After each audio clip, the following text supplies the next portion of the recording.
Na mtazamaji popote ulipo, hujambo? Tunakujia moja kwa moja kutoka Chuo Kikuu cha Kenyatta ambapo tumekuandalia mengi hapa ndani ya Mizizi ya Habari, lakini kwanza tuanze kwa kupata yaliyomo.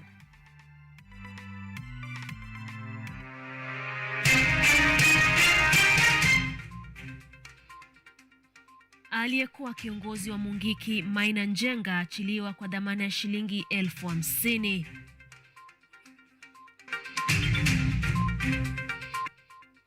Naibu Rais Rigathi Gachagua agiza msako mkali dhidi ya pombe haramu na utumizi wa dawa za kulevya katika eneo la Bonde la Ufa kuanzia leo.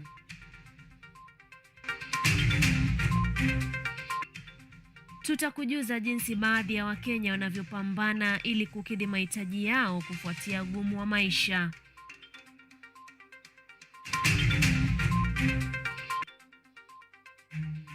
Na michezoni, bingwa wa mbio za mita 100 Ferdinand Omanyala achukua nafasi ya 3 katika mashindano ya Diamond League Morocco.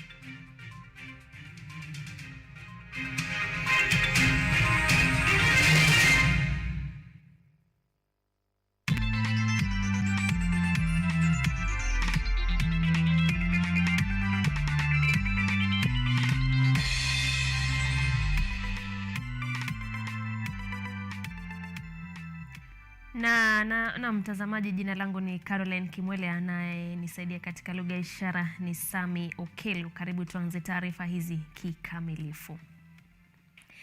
Aliyekuwa kiongozi wa vuguvugu la Mungiki Maina Njenga ameachiliwa kwa bondi ya masharti ya shilingi 100,000 ikiwemo ya mbadala wa shilingi 50,000 hii leo baada ya kujiwasilisha katika mahakama kuu ya Nakuru kufuatia mashtaka yanayomkabili ambapo aliyakanusha. Jaji wa mahakama ya Nakuru ametoa uamuzi huo baada ya kufutilia mbali kesi za uhalifu alizokabiliwa nazo. Kiongozi wa chama cha NAK Kenya Martha Karua, katibu mkuu wa chama cha Jubilee Jeremiah Kioni na wakili Ndegwa Njiru walifika katika mahakama ya Nakuru ili kumtetea aliyekuwa kiongozi wa Mungiki Maina Njenga. Uwepo wao umekuwa afueni kwa Njenga kwani ulisababisha kuondolewa kwa mashtaka yaliyomkabidhi, huku yakichangia kuachiliwa kwake kwa bondi ya masharti ya shilingi 100,000 ikiwemo ya mbadala ya shilingi 50,000. Njenga alikanusha mashtaka yaliyosomwa kwake na hakimu mkuu Kipkurui Kibelion. Haya yanajiri huku waziri wa usalama wa ndani Kithure Kindiki akilaani makundi ya wahalifu, akidokeza kuwa watakabiliana na watakaojihusisha na uhalifu. Must say no to political and other leaders who are inciting violence and discrediting and defiling the facilities that symbolize order and civility in our country. Aliyekuwa kiongozi wa kundi la Mungiki Maina Njenga amejitetea kuwa asiye na hatia licha ya kuwa na mashtaka yaliyomkabidhi. Baadhi ya mashtaka ya uhalifu yaliyomkumba Njenga ni kuwa mwanachama wa kundi la wahalifu almaarufu Mungiki, kuwa na silaha 2 zikiwemo bastola na bunduki ya Tokarev na misokoto ya bangi. Dorothy Musyoka, runinga ya KU. Na naibu Rais Rigathi Gachagua ameonya makundi ya uhalifu kuwa serikali imo mbioni kuwasaka. Gachagua ambaye amekutana na viongozi wa kutoka Bonde la Ufa katika mji wa Nakuru ameonya viongozi wa makundi ya uhalifu kukoma kuwatumia vibaya vijana wadogo. Naibu Rais pia amewataka polisi kukoma kuchukua hongo kutoka kwa wauzaji wa pombe haramu na mihadarati na badala yake kushirikiana na serikali kukomesha biashara hiyo. Naibu Rais Rigathi Gachagua ameonya kuwa serikali imo mbioni kuwachukulia hatua wale wanaojihusisha na makundi ya uhalifu nchini. Gachagua amewataka viongozi wa makundi hayo kukoma kutumia vibaya vijana wadogo na badala yake kuwaruhusu kujihusisha na shughuli zitakazowasaidia maishani. I want to talk to our young people. Please don't go that route, because the government will come in very heavily on you. Gachagua amesema kuwa viongozi wa makundi hayo wanatumia vijana wadogo ili kufanikisha ndoto zao za kisiasa za kupinga serikali na kuwataka wazazi kuwashauri wanao kukoma kujiingiza kwenye makundi hayo. Gachagua vilevile amesisitiza kuwa serikali haitaruhusu marejeo ya makundi haramu ambayo anasema kuwa ni hatari kwa jamii. You occupied the highest position in this country. What else do you want? You are the richest man in this country. You literally own this country, including ourselves. What do you want? Hii watoto ya wenyewe unaambia waende wakangangana na polisi wauawe. Hii ni madharau gani kwa watoto ya watu maskini? How contemptuous are you of poor people and their children? Why are you setting young people, innocent young people, against security apparatus? And we saw what some of these crooks and criminals were trying to do outside the DCI headquarters the other day. No country worth its salt entertains that kind of behavior. Aidha, naibu wa rais amewataka polisi kushirikiana na serikali ili kukabili uuzaji wa pombe haramu na miadarati. Amesema kuwa baadhi ya polisi wamekuwa wakishirikiana na wachuuzi wa bidhaa hizo baada ya kupokea mlungula. This war on illicit brews and drug abuse and other crimes will solidly be in the hands of the station commander, and the success or failure of it will be your marking scheme. And there is no station commander who has failed in one station who will be taken to lead another one. Gachagua sasa amewataka machifu na viongozi wengine kufanya msako dhidi ya wauzaji wa pombe haramu na dawa za kulevya, la sivyo watapoteza ajira. Wewe kama huwezi pigana na hii maneno, utupatie nafasi tafadhali. Vijana ni wengi, officers are many, who can do the similar job. And the professor is very candid. Wanakaja, we have a problem. That is the truth. We have a problem. Naibu Rais Rigathi Gachagua sasa ametaka idadi ya vilabu vya kuuzia pombe vipunguzwe kama njia mojawapo ya kukabili unywaji wa pombe kupita kiasi. Joseph Kes, Runinga ya KU. Rais William Ruto amewasihi viongozi wa Afrika kuanzisha mifumo imara wa ufadhili kuharakisha ujenzi wa miundombinu na kustawisha biashara barani Afrika. Akizungumza leo jijini Nairobi wakati wa kufungua eneo la biashara huru barani Afrika na mkutano wa 3 wa kimataifa wa uwekezaji wa Kenya, Rais Ruto alibainisha kwamba ukosefu wa mfumo wa usafiri wa kiufanisi bado ni kikwazo kwa uwekezaji. Rais William Ruto leo amekaribisha viongozi wote kutoka nchi mbalimbali za wageni katika mazungumzo kati ya sekta binafsi ya AfCFTA na mkutano wa 3 wa kimataifa wa uwekezaji wa Kenya ambao umeanza leo asubuhi katika mkahawa wa Safari Park jijini Nairobi. Non-tariff barriers distort investment dynamics and impede competitiveness. As a result, non-tariff barriers effectively undermine or even invalidate a free trade area. This is why we must take such barriers as weak transport and logistics capacity, customs-related delays, rules of origin, import bans and export restrictions, quotas and levies, technical barriers, import permits and licenses very seriously. Wakati wa sherehe hiyo ya ufunguzi, Ruto alizungumzia suala la uhaba wa mifumo ya usafiri ambao kwa sasa unaongeza bei ya bidhaa zinazouzwa kati ya nchi za Afrika kwa 30% na 40%. Aliwahimiza viongozi wa bara Afrika kuweka kipaumbele amani na usalama wa kikanda ili kuchochea mazingira mazuri ya biashara na ukuaji wa uchumi.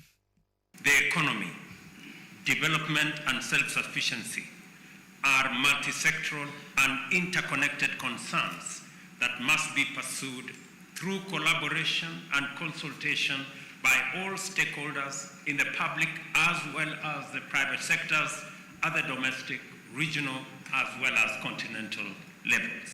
Rais pia aliahidi kuondoa vikwazo vya visa nchini Kenya ili kuwezesha kusafiri kwa watu, bidhaa na huduma. Hii hivyo kusaidia utekelezaji wa AfCFTA. Alisisitiza umuhimu wa kuunganisha juhudi za serikali na sekta binafsi ili kukidhi mahitaji makubwa ya miundombinu ya usafiri, nishati na mawasiliano ya habari na teknolojia. As we engage, there are several things that we also have to take into consideration. One, we cannot have this AfCFTA only existing in boardrooms. We want to go out there. And that is why we are saying the phase of the boardroom is over. Now it's a phase for the businesses to work together. Waziri wa biashara Moses Kuria, ambaye pia alihudhuria hafla hiyo, alisisitiza umuhimu wa ushirikiano kati ya mawaziri wa biashara na fedha katika nchi zao husika. Alieleza kuwa AfCFTA ni suluhisho la changamoto za kijamii na kiuchumi, huku akisisitiza umuhimu wa kuongeza uwekezaji katika programu endelevu. This morning we are asking the private sector to step forward because it is really in your name that we do all these agreements. It is really for your own benefit that we go through all these rigorous procedures, exchanging tariff offers, looking at all the other clauses that we are looking at so that we can be able to create an environment that is conducive for you. Jukumu la sekta binafsi katika utekelezaji mafanikio wa AfCFTA lilisisitizwa na Wamkele Mene, katibu mkuu wa AfCFTA. Mkutano huu utakaochukua siku 3 ni jukwaa ambalo viongozi barani Afrika wanakutana pamoja na kushughulikia masuala muhimu ambayo yatasukuma utekelezaji mafanikio wa AfCFTA na hivyo kufungua njia ya kuongeza kwa biashara na ustawi katika bara zima. Patrick Oduor, Runinga ya KU. Na mtazamaji, baada ya taarifa hiyo ya Patrick Oduor, tuangazie taarifa nyingine ambapo siku ya usafi wa hedhi duniani iliyoadhimishwa hapo jana ilioleta pamoja washikadau kutoka taasisi mbalimbali katika ushirikiano wa kuhakikisha wasichana wasio na uwezo wa kupata sodo wanashughulikiwa kwa kuwapa bila malipo yoyote. Baadhi ya sababu za ukosefu wa vitambaa vya hedhi ni umaskini na imani za kitamaduni zinazosimamisha maendeleo ya kutambua awamu hii ya kawaida ya maisha ya mtoto wa kike. Mwanzilishi wa shirika la My Flow, Fanny Kwega, alipokuwa akisambaza sodo kwa wasichana 200 katika shule ya upili ya Kilala, alieleza kuwa ushirikiano na washikadau wengine umetumia uvumbuzi, teknolojia, utafiti na ujuzi wa ujasiriamali kufikia malengo ya usafi kwa wasichana wakati wa hedhi.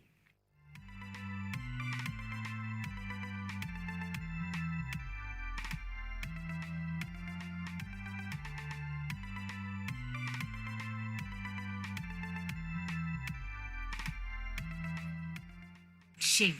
Period stigma ni uoga wa kuongea. I am on my period. I cannot tell Mercy I am on my period. Say no to period stigma, no to period shame. Na mtazamaji, tukisonga mbele, swala la kujumuishwa kwa wanaoishi na ulemavu limepewa kipaumbele hasa katika nyakati hizi za kiteknolojia. Mashirika tofauti yanaendelea kuvumbua teknolojia saidizi kwa walemavu kwa lengo la kurahisisha shughuli zao za kila siku. Katika juhudi zake za kujenga ufahamu kuhusiana na swala la teknolojia saidizi kwa walemavu, shirika la Enable limeandaa kongamano la siku 3 jijini Nairobi ili kuangazia maendeleo pamoja na mikakati ya teknolojia saidizi barani Afrika. Maendeleo ya kiteknolojia ni mojawapo ya viini muhimu katika ukuzaji wa kiuchumi. Huku dunia nzima ikiendelea kukumbatia maendeleo haya, shirika la Enable limechukua nafasi yake katika jamii kuhakikisha kuwa wanaoishi na ulemavu hawasalii nyuma. Kupitia kongamano jumuishi la Afrika la mwaka huu, shirika hili lilileta pamoja washikadau, wavumbuzi, wafadhili pamoja na mashirika mengine ili kuzingatia swala la kupatikana kwa teknolojia saidizi kwa wanaoishi na ulemavu. Kulingana na Steve Tawia ambaye ni mwekezaji, ili kutoa suluhisho la matatizo ya teknolojia saidizi kwa wanaoishi na ulemavu, ni sharti uvumbuzi ufanywe kulingana na mahitaji na mazingira yao. To develop the spaces, maybe within schools and universities, to have what we call fab lab, fabrication labs, small design schools, and help people really to create products that are for them, right? Not imported from outside, that our solutions can be adjusted. Kadhalika, mwanzilishi wa shirika la Enable Irene Barry Kirika anatueleza kuwa ni lazima wavumbuzi waelewe masuala yanayohusiana na ulemavu ili kuhakikisha kuwa wanajumuishwa kiteknolojia. You'll begin to realize how we really need to engage more people, more countries, more businesses, so that we can start coming up with solutions that really are more inclusive to everyone, especially every African. When we're talking about Africa being a mobile-first economy, we need to make sure that all the digital products that we're developing for these mobile phones are actually inclusive to persons with disabilities. Kuhusiana na swala la ajira kwa walemavu, Daniel Ngugi pamoja na Samuel Muti ambao ni washikadau wanatueleza kuwa japo mikakati imewekwa, tatizo la utekelezaji linabaki kuwa changamoto. There are so many policies and regulations, but now the current challenge we have is implementation. The companies are not implementing the 5% employment of persons with disability. Many stakeholders are not adopting inclusive strategies for persons with disabilities.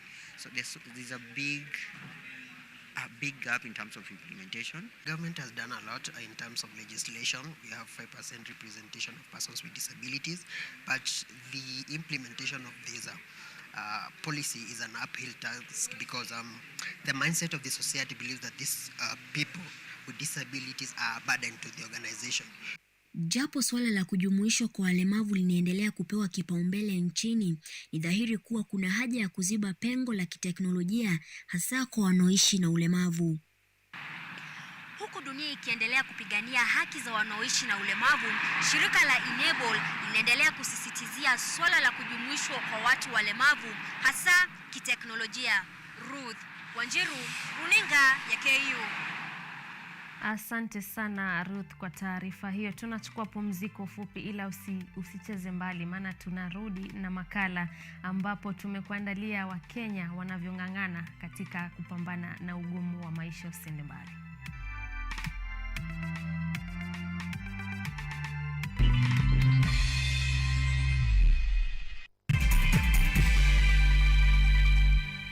Are you an aspiring media practitioner, a graduate, or you just want to advance your skills in television production? Then welcome to Kenyatta University, where education meets innovation. KUTV, the premier university television station in Kenya, is now offering short courses in TV studio, field technical operations, and video editing.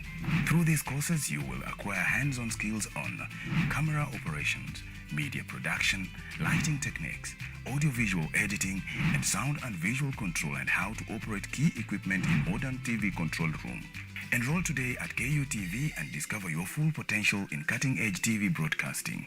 Graduates of these courses will receive professional certificates. For more information, visit our offices at KUTV Studios or call us on 020-870-4252 or 020-870-4255 or SMS us on 0739-110-544. KUTV, a new experience.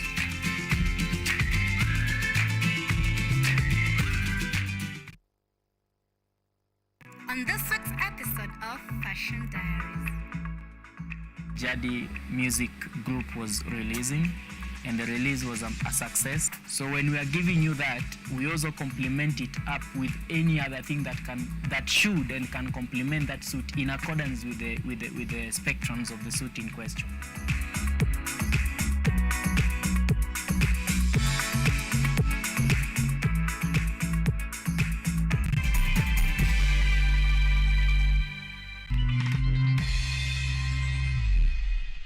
Unatazama Mizizi ya Habari na Caroline KIMWELE.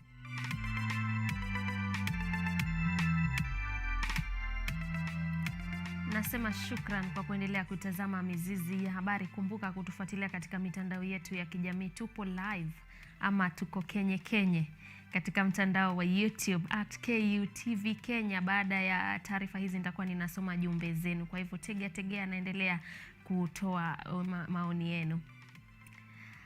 Tazama simulizi hii ambapo mwanahabari wetu Salma Swale aliweza kutangamana na baadhi ya Wakenya katika eneo la Mukuru kwa Njenga, kaunti ya Nairobi, na kutuandalia makala haya spesheli ya hatua Wakenya walizopiga katika kupambana na jinamizi hili la ugumu wa maisha. Unapoingia katika mtaa wa mabanda wa Mukuru kwa Njenga jijini Nairobi, changamoto zinazowakumba wakazi wake zinadhihirika wazi mara moja. Kwa rasilimali chache na kipato kidogo, wanajikuta kipambana na ugumu wa bei ghali ya bidhaa za kimsingi kama vile unga, mafuta na sukari. Mapendekezo ya matozo ya kodi na ushuru kutoka kwa serikali yanazidi kuwakwangura matumbo wa Kenya hawa, hasa baada ya kuongezeka kwa bei za bidhaa hizo, familia nyingi zisiweze kukidhi mahitaji yao. Na sisi kama wajane watu waangalie. Kwa hivyo vile kama mimi niko na watoto, nimeshindwa hata vile wengine waendi shule. Hata kukula imekuwa ni shida. Sasa tunaomba serikali kama inawezekana watupunguzie vitu. Na watu waangalie sisi wajane. Hata kuna wengine wako na shida. Kutana na mama huyu ambaye kazi yake ni kuuza mboga katika kibanda hiki. Anatusimulia jinsi athari ya gharama kubwa ya maisha imemwandama kwa kila upande, kisunzi cha kujikimu kikimvamia.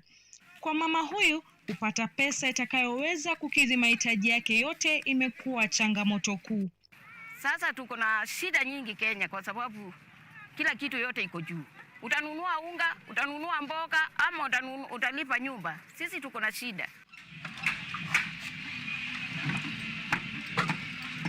Kutokana na bei inayopanda kwa kasi ya unga wa ugali, chakula kikuu nchini Kenya, familia nyingi zimelazimika kupunguza kiasi cha mlo wao.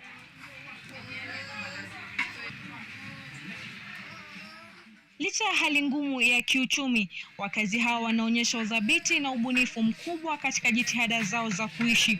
Mama mmoja anayefanya biashara ya kuuza chakula ananieleza kwamba imembidi yeye kuanzisha biashara hiyo kama njia mbadala ya kujipatia mapato ya ziada licha kuajiriwa katika hoteli nyingine. Nafanya hii kazi ya hoteli.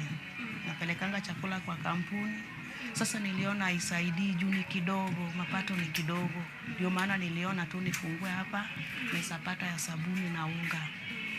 Kushughulikia swala la gharama kubwa ya maisha kunahitaji mkakati wenye nguzo nyingi ukihusisha jitihada za serikali na jamii kwa ujumla. Hata hivyo, Rais William Ruto akizungumza katika kikao na wanahabari mwezi huu alisema kwamba kodi zinazotuzwa zitasaidia taifa katika kutatua matatizo yanayolikumba taifa. This 8% that we are adding is going to give us about 50 billion shillings. It will begin to deal with the problem of roads across the country. Hata hivyo, baadhi ya Wakenya hawa wanasema kwamba wanaamini kuwa taifa lina uwezo wa kuimudu gharama ya maisha na kwamba serikali inafaa kupambana na ufisadi kwanza ili kuimudu gharama ya juu ya maisha. Kile naweza omba serikali ya Kenya kwanza ni kwamba pesa najua ziko, lakini shida ni kwamba ufisadi. Kitu cha kwanza wapigane na ufisadi.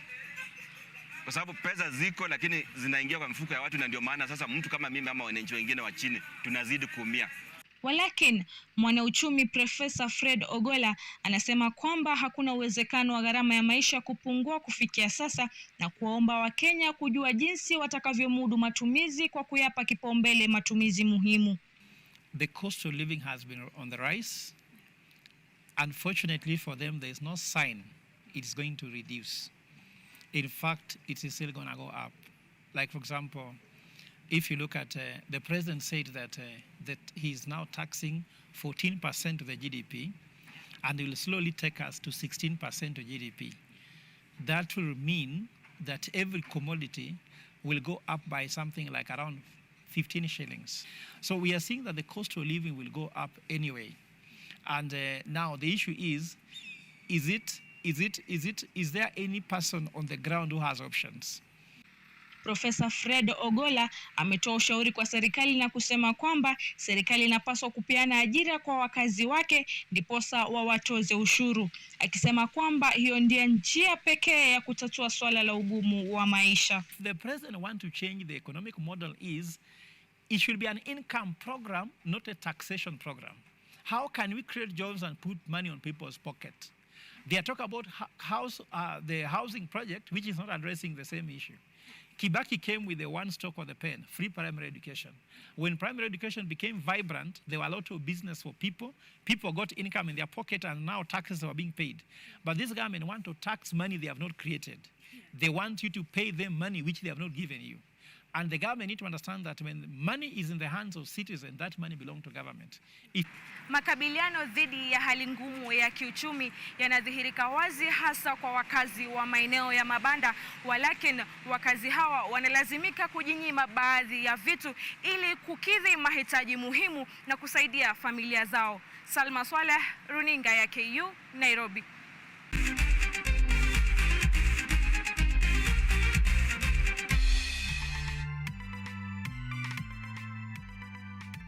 Na sasa ni zamu ya spoti. Mbio za kuwania ubingwa wa ligi kuu nchini FKFPL zimepamba moto hatimaye baada ya mchuano kati ya viongozi wa ligi kuu Tusker na mabingwa mara 19 Gor Mahia walio katika nafasi ya pili kutoka sare tasa.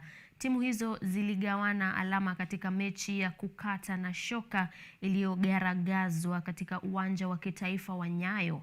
Matokeo hayo yamewaacha mabingwa watetezi Tusker kileleni mwa jedwali na alama 65, alama moja mbele ya wapinzani wao wa karibu Gor Mahia, huku zikisalia mechi 3 ligi ya FKFPL kukamilika. Hii leo Nairobi City Stars imecharaza FC Leopards magoli 2-1.